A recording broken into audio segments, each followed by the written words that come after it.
This video is kindly brought to you by Squarespace, the all-in-one platform to create a beautiful online presence. Hi, my name's Janelle and welcome back to Rosery Apparel. In this video, I'm so excited to be sharing my autumn sewing plans. It has been a little while since I've shared a sewing plans video. I always take a little bit of a break from sewing over summer, so it goes without saying that I am very keen to get back behind the sewing machine and start making some new clothes for my me-made wardrobe. Like always, I have a nice big pile of fabrics here that I'm going to be talking you through in this video, and I also have a save folder on my Instagram filled with a whole heap of inspiration, images and sewing patterns that I want to make during autumn. So yeah, without further ado, let's get into it and let me talk you through the first fabric I've got here, which is a little cross-stitch tablecloth. I picked this up from an op shop, I don't know, quite a while ago now, like about 6 months ago, and I've been hanging on to it, waiting for the perfect project. It unfortunately is a little bit too small to make an item of clothing out of, but I just had to pick it up because the design of it is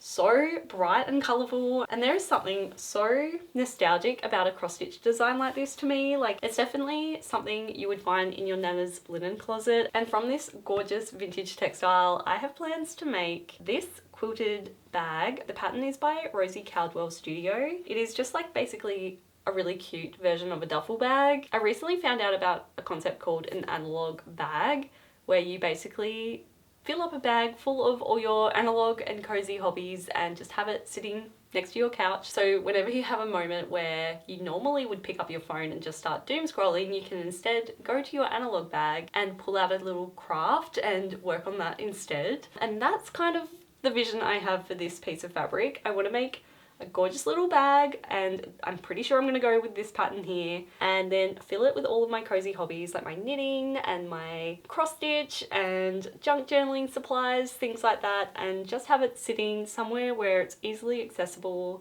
And that way, yeah, instead of doom scrolling all the time, I will be a bit more productive and mindful with my time. So as you can see from these photos, it is just a really gorgeous circular shape, and it's got a whole heap of different little pocket areas, which I like, especially for a craft bag. I think pockets are essential, and it's also fully quilted, as you can see, so it's just going to be such a plush, gorgeous bag, and I'm so excited to have a go at making a project like this. The next fabric I have is this stunning vintage inspired floral. I picked up this fabric from Spotlight a good 3 or 4 years ago, I believe. A long time ago. I'm not sure if it's still available or not, but I was so drawn to it at the time. It's just a black fabric with this butter yellow, almost like a greyish blue floral print. From this fabric, I am hoping to make the Darcy dress by Hey Kelly Lydia. As soon as I saw this dress pattern, I completely fell in love. It is a button-up dress with the most gorgeous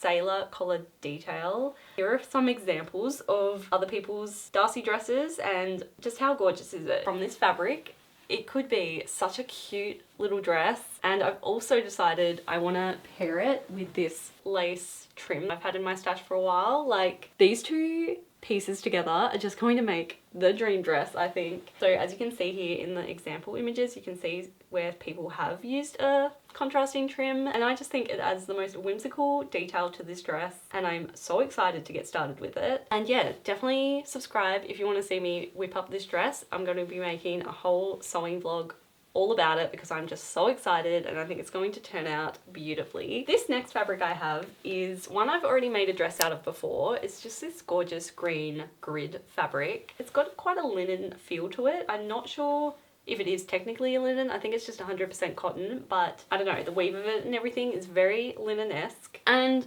what I have planned to make from this fabric may be slightly ambitious. It's definitely going to be one of those projects I work on for many months, if not the entire year. I want to make a blouse or a dress inspired by this Suzanne dress here. As you can see, this dress is also a grid fabric, but what makes this dress just the most incredible thing I've ever seen is the fact it has all of this cross-stitch detailing on the front of the dress and also the sleeves. Here is a look at the blouse version worn by Lydia Ra Barber, who has paired it with a knitted vest, and I don't think I've been more in love with an outfit ever in my life. I just love how the little cross-stitch design is on the sleeve and is just adding the most gorgeous detail to this outfit. I've had a look at this dress and the blouse on the Suzanne website and I am extremely tempted to purchase them. They are very expensive. Suzanne products are very expensive. For the amount of work that goes into something like this, if I was to make it for myself, it is 100% worth it. But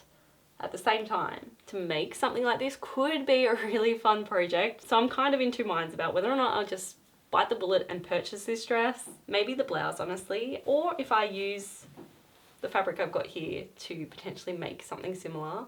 The weave of this fabric as well is like pretty well suited to cross stitching because it's quite an open weave. So it has got potential to be a really fun project. And I would love to know your thoughts on whether I should just purchase the garment or if I should put the effort in and make the garment. Before I get into the next fabric, let's just take a quick break to talk about the sponsor of this video, Squarespace. If you've been a long time viewer of my channel, I'm sure you know all about Squarespace by now, but if you haven't heard of them before, let me fill you in. Squarespace is the all-in-one platform to create a beautiful online presence and launch your passion project. With Squarespace's collection of cutting-edge design tools, you're able to design, build, and run your dream website all by yourself, no knowledge or background needed in web design or coding whatsoever. You can simply select from their range of gorgeous templates, and then once you've chosen a template, you can change it up and customize it as much or as little as you like. You can change the entire layout of the website and all of the fun things like the fonts and colors with just a few clicks. And then once you're happy with your website, you can then get discovered fast with Squarespace's integrated SEO tools, meaning that your product or service will pop up when your ideal customer is searching for them in search engines such as Google. I have personally been using Squarespace to run the Rosery Apparel website and online store since 2016. We have officially passed that 10-year mark, which is absolutely bonkers. When I created my website 10 years ago, I had a very clear idea what I wanted my website to have and all the different features I needed to run my business successfully, and I was able to create my website in literally just one afternoon, and I'm not tech savvy whatsoever, so that just goes to show just how easy it is to use. And if you want to go and check out Squarespace for yourself, I totally recommend you go and check them out using the link in the description below. And then when you're ready to launch your beautiful new website, head to squarespace.com/roseryapparel for 10% off your first purchase of a website or domain. Thank you so much as always, Squarespace, for sponsoring this video and for being such an incredible supporter of my channel. Next up, I have this black brodered glaze fabric that I have shared in a previous sewing plans video, but just simply have not cut into it yet. I'm so glad I hadn't cut into it because I have found the perfect project for this fabric. A pattern I've had on my wish list for a very long time is the Willow pattern by Cinnamon Daisy Studios. It is this gorgeous gathered dress that has lovely puffy sleeves and this kind of basque waist dipped design with these little ties as well at the side. And then I saw this version here made by Katie Makes a Dress. It is just a black version of this pattern and I have completely fallen in love with it. Katie was actually inspired by another sewist called Perkinya Fibers, I think is how you pronounce it. Again, it is just so stunning. She's inspired Katie, Katie has inspired me, and now I'm going to inspire you to have a go at making this dress too, hopefully. In the caption they've said it's serving 80s goth bridesmaid, and I am here for it. So yeah, I'm going to finally cut into this black brodered glaze fabric, have a go at making the Willow dress as well, which has been on my list of patterns to make for the longest time. I also think the embroidered detail of this fabric is just going to be so nice in this pattern, so very excited for this project. Next up, I have this textured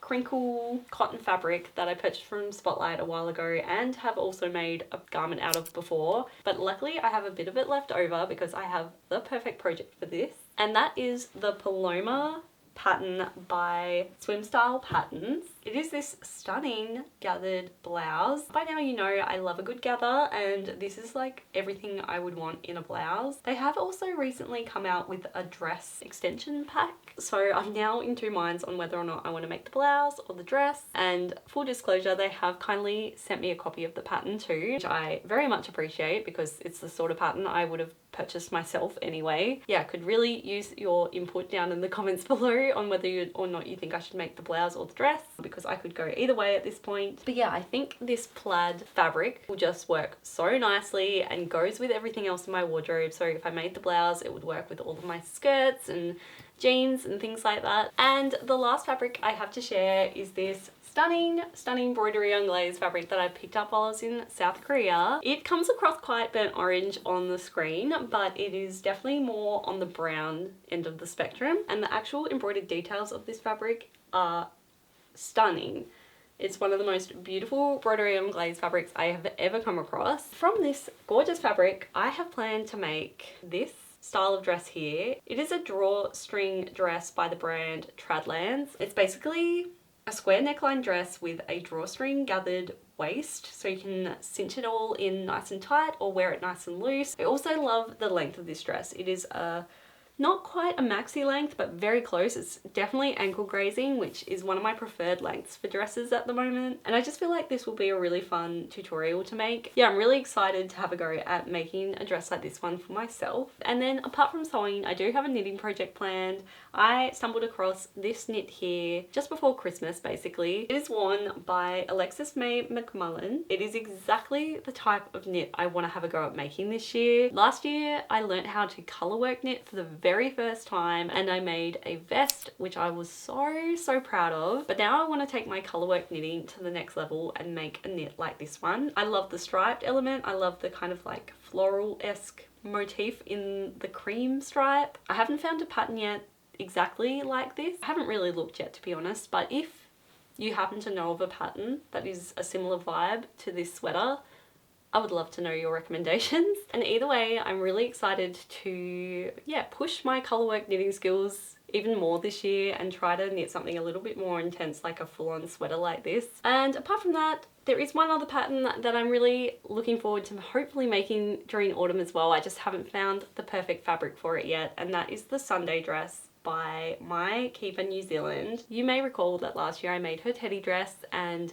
completely fell in love. It was my favorite make of the year. I absolutely love that pattern, and this pattern gives me similar 90s energy, but this one's just a cute little mini dress with like a corset style back. Love all the details, love the little cap sleeves. But yeah, hopefully soon I'll find the right fabric, and yeah, we'll also have a go at making the Sunday dress. So I hope you enjoyed this video and hearing about all of my sewing plans that I have for autumn. I am so excited to get stuck in and start working on all of these projects, and I'll be sure to share the making process for all of them here on this channel. So if you're interested in seeing any of the videos and the cozy sewing vlogs of me making these items, then be sure to subscribe to my channel so you don't miss out when they go live. And if you enjoyed this video, it would really mean a lot to me if you could give it a like. Thank you so much for watching this video until the very end, and I'll see you in the next one.